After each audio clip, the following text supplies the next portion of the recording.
एका मुलीचं स्वप्न काय असतं तुम्हाला माहिती आहे? फक्त चांगलं शिक्षण आणि लग्न असतं का? अजिबात नाही. आजच्या मुलींची स्वप्न ही आकाशाला गवसणी घालणारी आहेत. कोणाला अंतराळात जायचंय, कोणाला देशाचं रक्षण करायचंय, तर कोणाला स्वतःचा उद्योगही उभा करायचा आहे.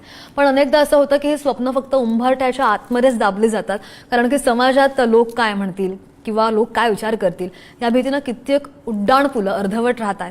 पण आपली स्वप्न ही आपली वैयक्तिक मालमत्ता आहे. ती कोणाच्या परवानगीवर अवलंबून नसावीत.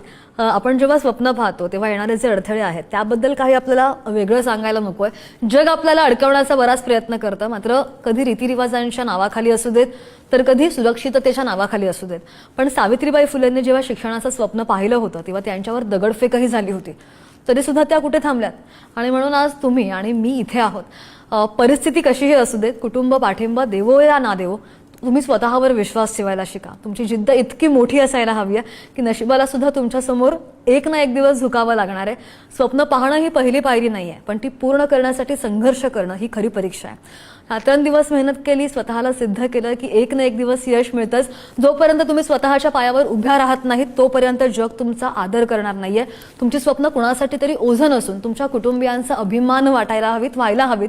संकटात रडण्यापेक्षा संकटाशी लढायला शिकू शकतो आपण, कारण इतिहास फक्त त्याच स्त्रियांचा लिहिला जातो ज्यांनी अन्यायाविरुद्ध आणि स्वतःच्या प्रगतीसाठी आवाज उठवलेला आहे.